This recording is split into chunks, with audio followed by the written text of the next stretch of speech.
본문의 말씀을 중심으로 말씀 듣고자 합니다.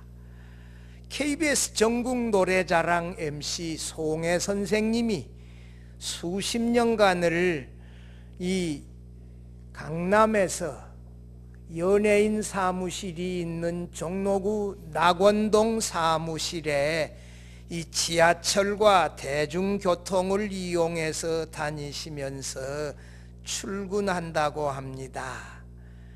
여러분, 서울의 지하철은요, 깊이가 굉장히 깊은 것이 많습니다.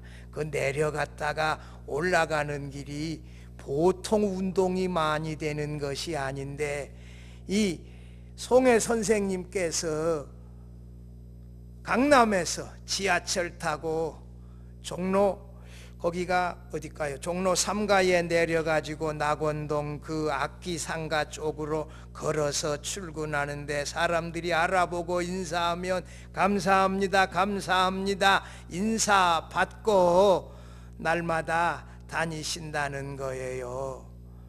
한 그릇에 2,000원하는 국밥을 즐겨 드시고 이발도 낙원동에서 3,500원 하는 업소에 다닌다는 거예요. 3,500원 하는 이발소가 나 어디에 있나 모르겠어. 그래서 모르는 사람도 환하게 인사하면 이 어른이 감사합니다 라고 늘 응대해 주시고요. 송혜 선생님 생일이 언제냐? 봉장로님 27년인데요 황해도 재령태생으로 1m 62cm 58kg, 올해 우리 나이로 93대인데 실제로는 2살 많은 95세래요 봉장로님보다도 한 살이 위인가요? 이 어른이 이러신데 95세예요 대표적인 현역이잖아요. 지금도 사회하시고. 건강 비결을 묻는 사람들이 많는데 한결같이 그의 대답은 똑같아요. 뭐냐? 지하철, 대중교통을 이용하고 가까운 거리는 반드시 걸어 다닙니다. 지하철역 내려서 계단 내려갔다가 올라가며 노인에게 부족한 하체의 힘을 기릅니다.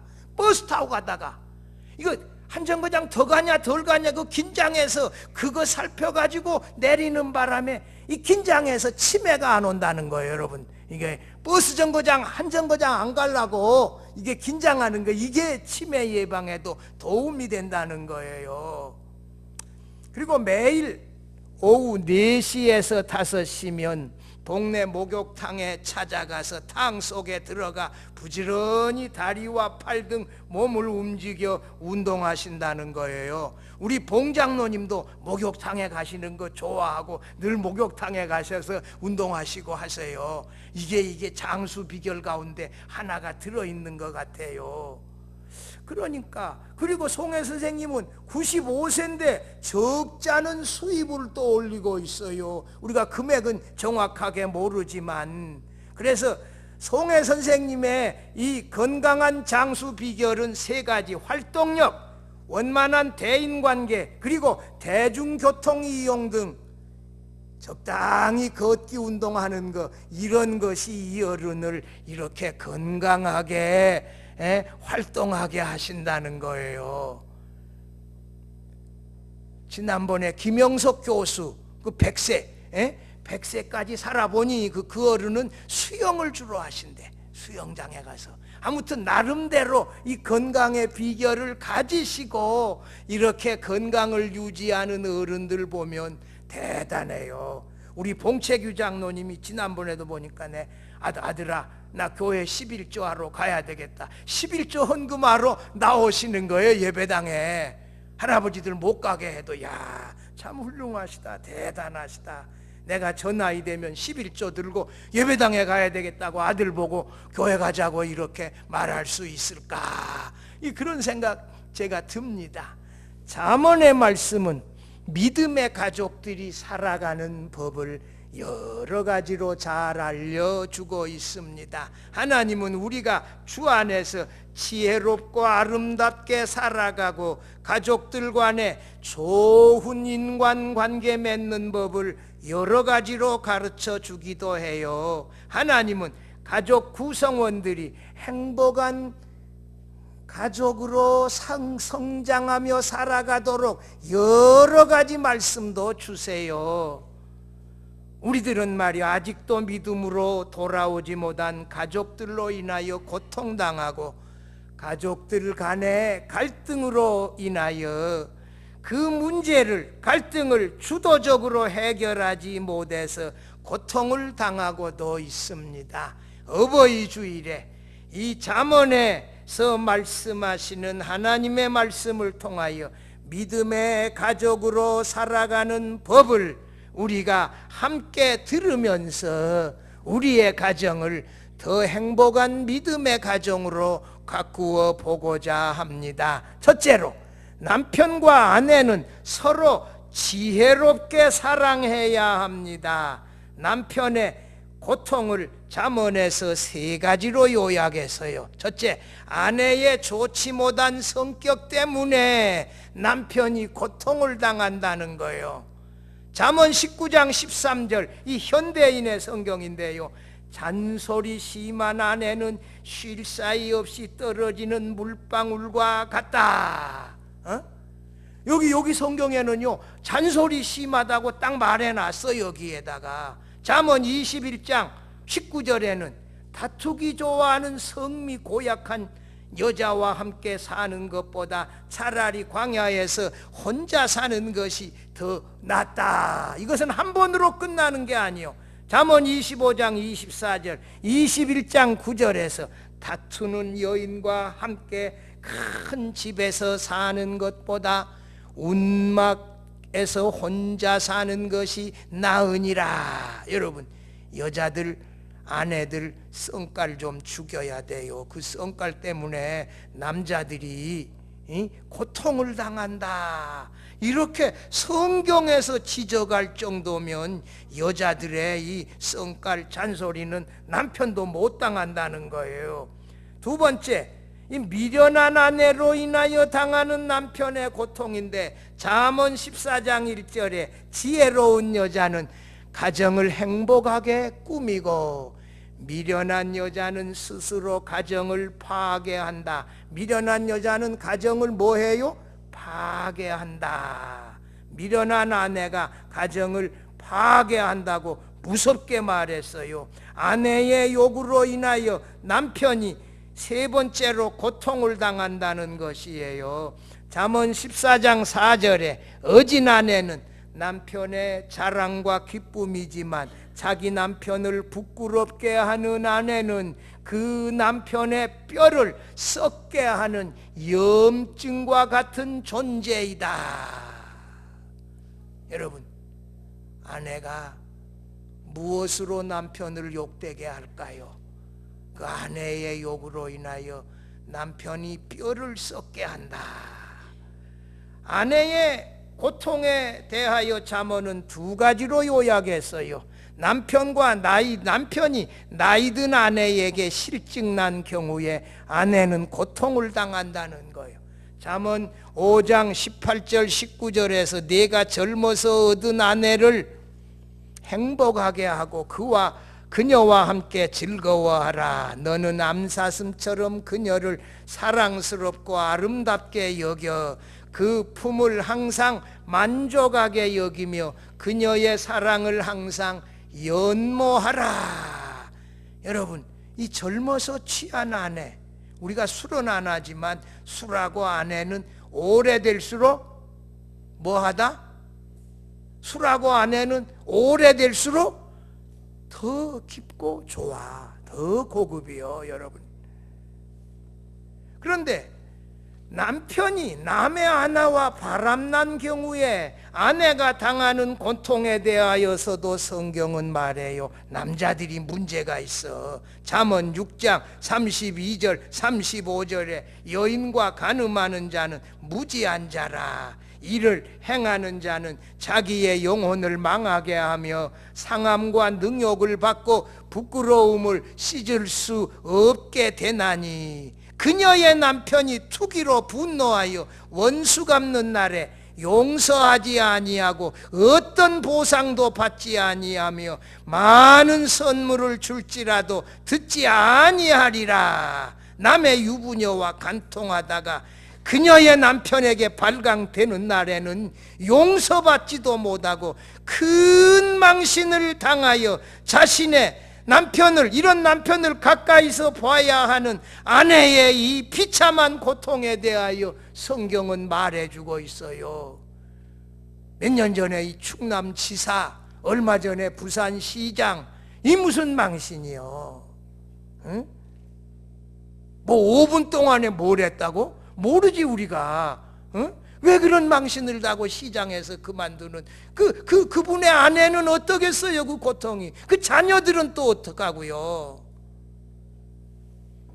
잠언은 진주보다 귀한 현수간 여인을 최고 이상형 여자로 소개하고 있습니다.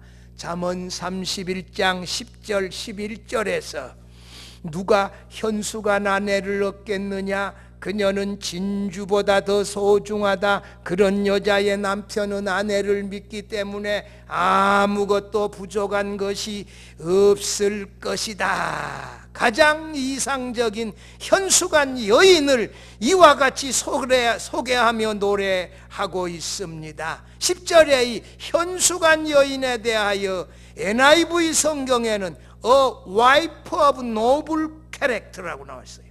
아주 고상한 성품의 아내, 고상한 성품을 가진 아내. NASB는 excellent wife라고 탁월한 능력의 아내다. 공동 번역은 뭐라고 번역해요? 어진 아내다. 새 번역에는 뭐라고? 유능한 아내다. 유능한 아내, 힘이 있는 여인, a woman of strength라고 해서 아주 힘 있는 여인, 능력 있는 여인으로 번역하기도 했어요.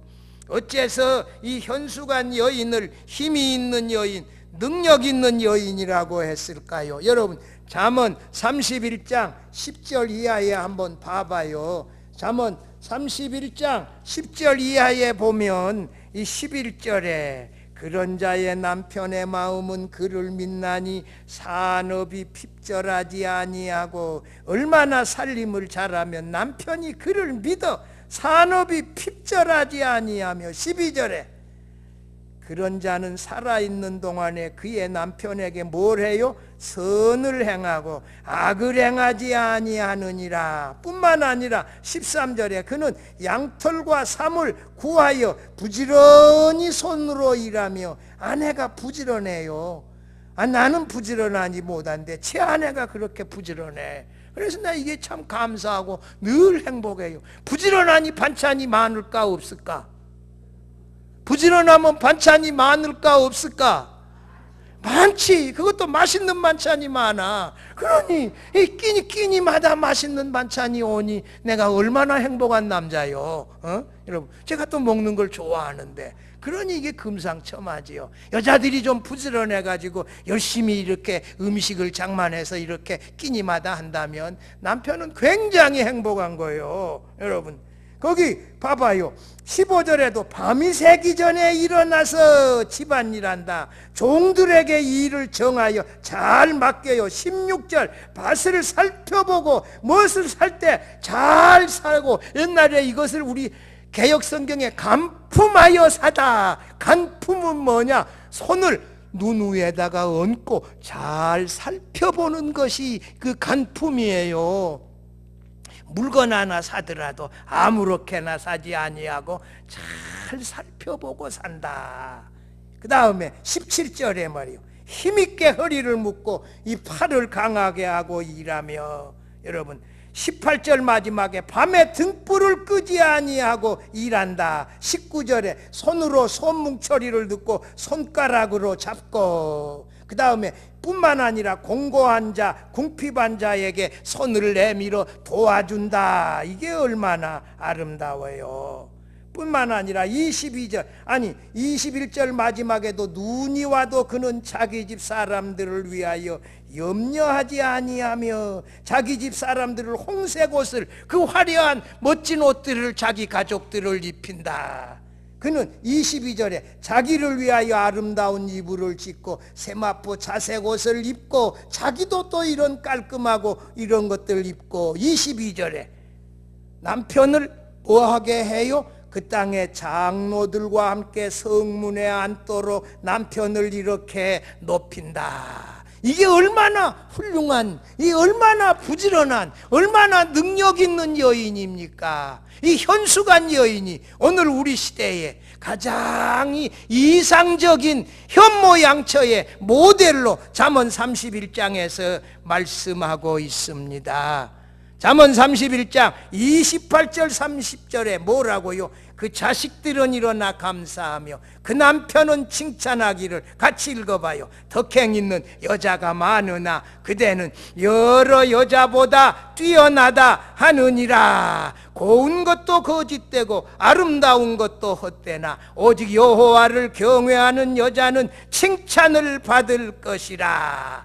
자식들이 일어나서 현숙한 어머니에게 감사하고 남편은 현숙한 여인인 아내를 칭찬하고 감사한다.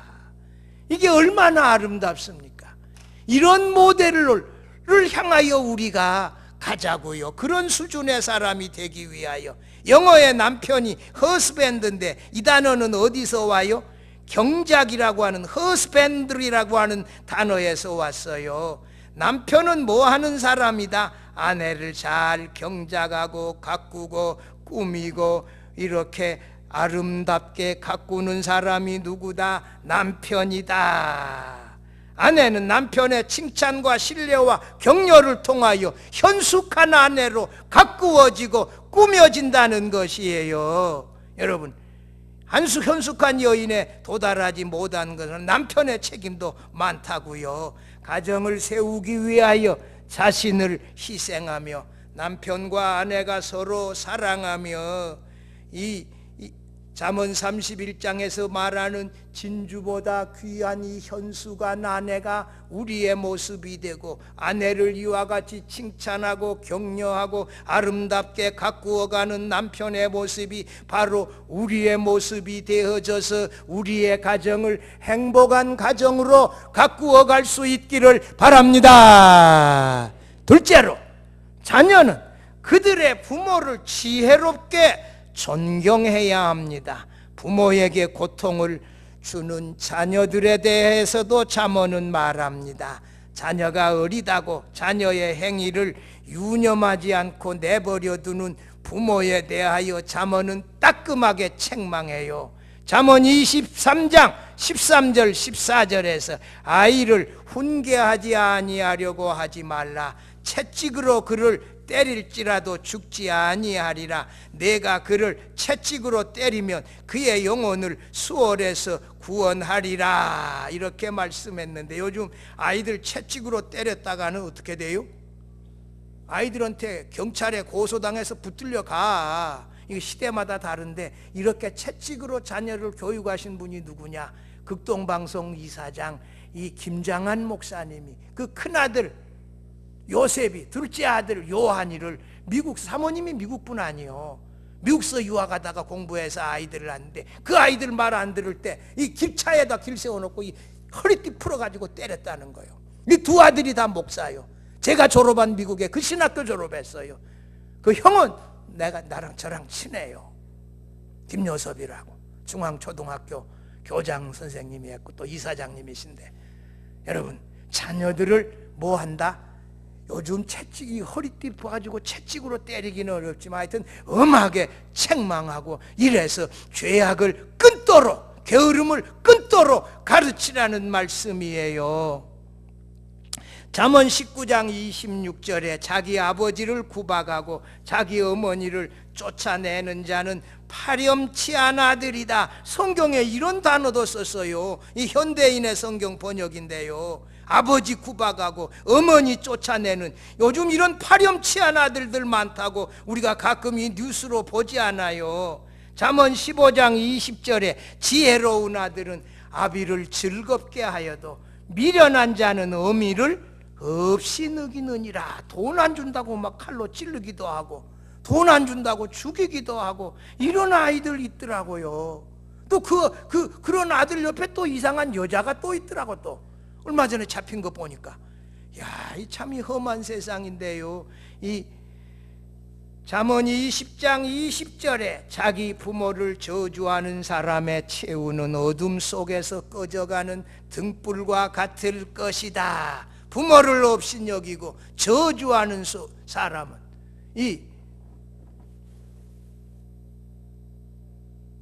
지금 우리 교회에 라이브 톡으로 설교 듣는 사람이 있건데 이게 지금 제 것이 말이에요. 가끔 가다가 이렇게 꺼져요.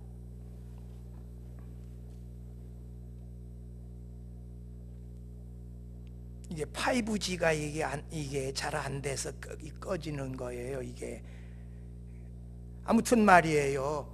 이와 같이 부모를 업신여기고 쫓아내고 이러다가 어둠 속에서 꺼져가는 등불같이 그런 자녀는 망하여 간다, 이렇게 말씀하고 부모에게 기쁨을 주는 자녀에 대하여서도 말합니다. 유 목사님, 이거 좀 바꿔주세요. 이게 지금 안 돼. 이거 계십시오.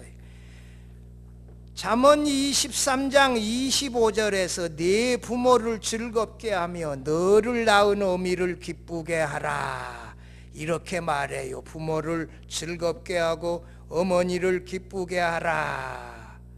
이 기쁨을 주는 자녀가 되어져야지요. 10계명 중에 오직 하나, 제5계명만이 축복을 약속해요.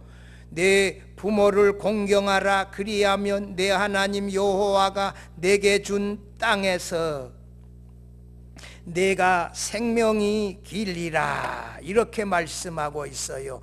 라이브 톡을 지금 보면서 예배하는 분이 몇 분 계세요. 여기 숫자까지 떠요.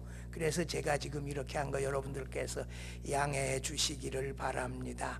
이 부모를 공경하는 자녀에게 내 생명이 길다, 땅을 차지하는 축복을 주신다, 하나님이 이렇게 약속하셨어요. 우리의 부모를 공경하는 것은 어린 시절 때만이 아니에요. 나이 들어서도 부모를 공경해야 되고, 코로나 때문에 어디 요양원에 격리되어져 계신 분들 자녀들이 찾아가서 유리창 밖에서 손으로 만나고 이렇게 하고 아이들 하는 것 우리 봤지 않아요? 지금 부모님들이 계신데 가지도 못해요. 요양원에서 들어오지 못하도록 면회를 금지해 놨어요. 병원도 못 오게 해요. 내가 병원에, 이 보훈병원에 갔다가 그 간호사 머리도 좋대, 기억력도 좋아, 목사님이 2번이나 오셨다고, 지난번에 오고 또 오셨다고 나보고, 오면 안 되는데 왔다고 그래. 그래서 내가 할 말이 없어. 미안하다고. 그러고. 근데 마침 유병주 집사님이 또 그릇 씻으러 아니고 그 시간에 없어. 그냥 왔지요. 뭐 어떡합니까? 아무튼 지금 그런 시대에 살고 있어서 참 어렵기는 하지만 우리의 마음에 부모에 대한 존경은, 부모를 즐겁게 하고 기쁘게 하는 이 일은 우리가 중단할 수가 없지요. 이 잠언에서 부모를 업신여긴다는 이 말씀을 무슨 말이냐? 부모를 무가치한 존재로 대한다. 그래서 이게 부모님들이 유산 물려줄 때에 돌아가신 다음에 주도록 하라는 거예요. 이게 자녀들을 생각하면 연금으로 받으라는 거예요. 그래야 부모님이 오래 살아야 이 연금을 오랫동안 타니까 자녀들이 더 잘한다고, 상당히 뭐 그런 말들도 있기는 한데, 아무튼 말이에요. 이 부모를 업신여긴다, 이 말은 부모를 무가치한 존재로 여긴다, 이런 뜻이에요. 부모를 저주한다는 말씀은 부모 앞에서 맹세하지 않는다는 뜻으로, 부모를 업신여긴다는 동사와 마찬가지로 부모를 우리 자신보다 아래로 대한다는 뜻이에요. 부모를 공경한다는 뜻은 무엇이에요? 우리 자신보다 부모를 위에 놓고 무게 있고 가치 있게 대한다는 뜻이에요. 참 어렵죠, 이게. 자식들은 귀하게 여기면서 부모를 소홀히 하는 경우가 우리가 얼마나 많냐고요. 우리 자신보다도 더 귀하게 여기고 가치 있게 대하고 존경하는 거, 이것이 바로 존경하는 것이다. 우리의 부모님을 존경하는 두 가지 비결을 잠언은 말씀해요. 첫째는 우리 부모님께 뭐 한다? 감사하는 것이에요. 부모의 실파 때문에 비난하는 것을 멈춰야 되고, 부모의 성공 때문에 감사하는 것도 멈추고, 오직 부모님이기 때문에 우리가 감사하고 존경해야 된다는 거예요. 둘째는 우리의 부모가 그리스도인이라면 그들을 본받으라는 거예요. 부모님의 신앙을 본받는 것이 부모님을 존경하는 것이다. 히브리서 13장 7절에서 하나님의 말씀을 너희에게 이루고 너희를 인도하던 자들을, 인도하던 부모를 생각하며 저희 행실의 종말을 주의하여 보고 저희 믿음을 본받으라. 부모님의 믿음을 본받으며 살아가는 것, 이것이 부모를 존경하는 것이다. 이 어버이 주일에 더 한번 우리의 부모님께 감사하고, 나에게 신앙생활을 가르쳐 주신 부모님의 이 신앙의 방법을 본받아가면서 존경하는 자녀들로 살아갈 수 있기를 바랍니다. 마지막 셋째로, 부모는 자녀들에게 마땅히 행할 길을 가르쳐야 합니다. 잠언 22장 6절 아까 읽었는데 같이 한번 다시 읽어봐요. 마땅히 행할 길을 아이에게 가르치라. 그리하면 늙어도 그것을 떠나지 아니하리라. 부모들은 자녀들에게 마땅히 행할 길을 영어에 뭐라고 번역해놨어요? The way he should go. 반드시 걸어가야 할 그 길을 가르치라는 거예요.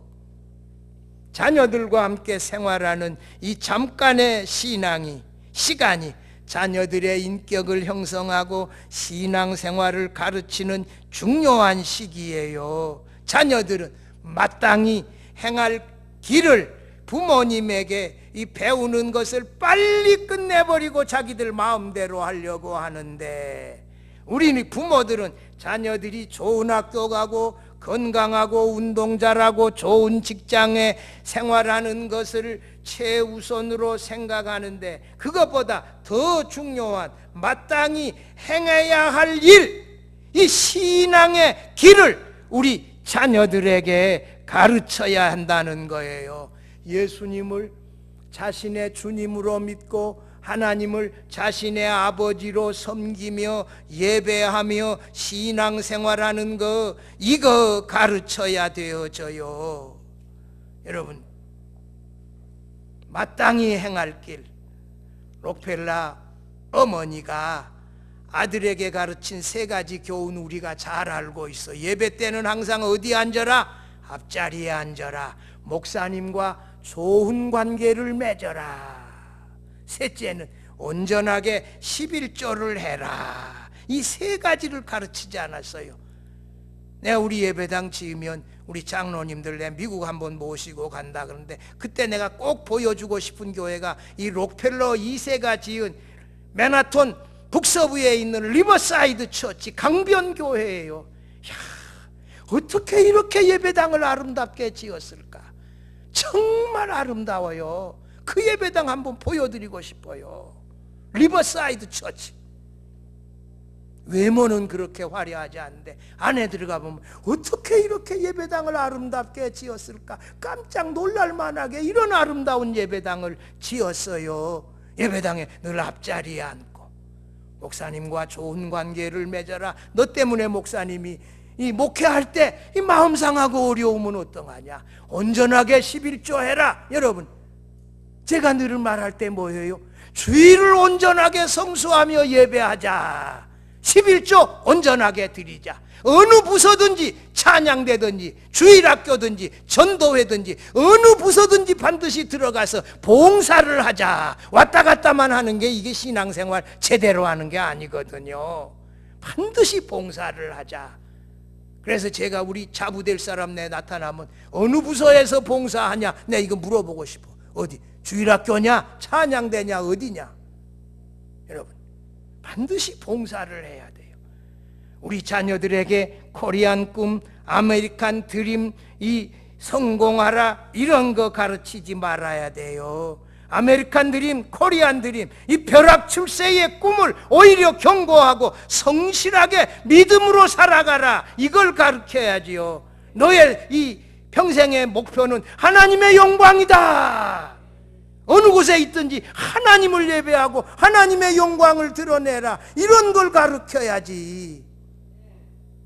성도 여러분이요, 자녀들에게 미련함을 징계하라고 잠언은 부모들에게 가르치고 있습니다. 잠언 22장 15절에 아이의 마음에는 미련한 것이 얽혔으나 징계하는 채찍이 이를 멀리 쫓아내리라. 미련함을 멀리 쫓아내리라. 징계를 해서라도 미련함에서 멀어지도록 해야 된다. 미련한 것이 뭐냐? 바른 도덕적, 바른 선택을 의도적으로 거절하는 자세가 미련한 것이다. 여러분, 하나님을 제대로 바르게 섬길 수 있는 것들을 거절하고 살아가는 게 그게 뭐예요? 그게 미련한 것이다.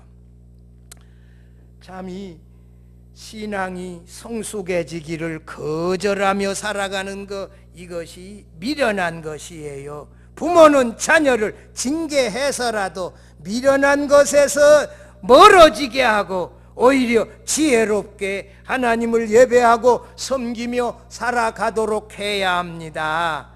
이 창세기에서 자녀들에게 놀라운 교훈을 해서 자녀들이 이 부모가 가르쳐준 교훈을 가슴에 간직하고 살았던 두 아들 소개하면요, 야곱이 믿음의 아들 요셉의 이민 초청으로 애굽에 내려가서 17년을 살아서 죽을 때가 가까이 왔을 때 야곱이 요셉을 불러놓고, 야, 너 내 허벅지 아래에 너 손을 놓고 내게 맹세하라.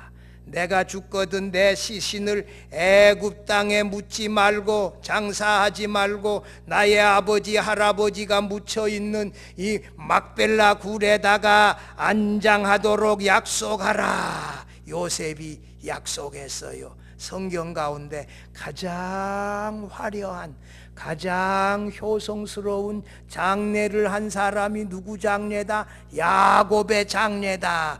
염을 하는 데만 며칠? 40일. 장례식 기간 얼마? 70일. 막벨라 굴에 가서 또 며칠? 또 7일을 기다렸다가 장례했는데, 이런 애굽의 관리들이 따라서 막벨라 굴까지 갔잖아요. 바로 왕이 허락했잖아요. 400년 후에 출애굽에서 주어질 그 약속을 그대로 믿고 야곱은 막벨라 굴에 묻어달라고 했어요.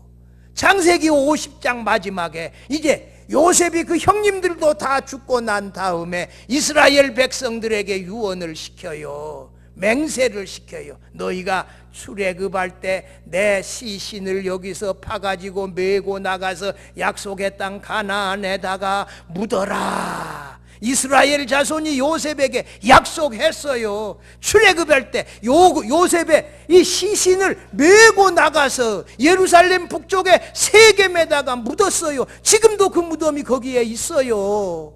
이들은 한결같이 400년 후에 이루어질 그 하나님의 약속을 그대로 믿고 살며 그렇게 유언하고 그렇게 가르쳤어요. 성도 여러분이요, 이들이 사모했던 이 약속의 땅 가나안은 히브리서 11장에 하늘에 있는 영원한 본향이라고 말씀했어요.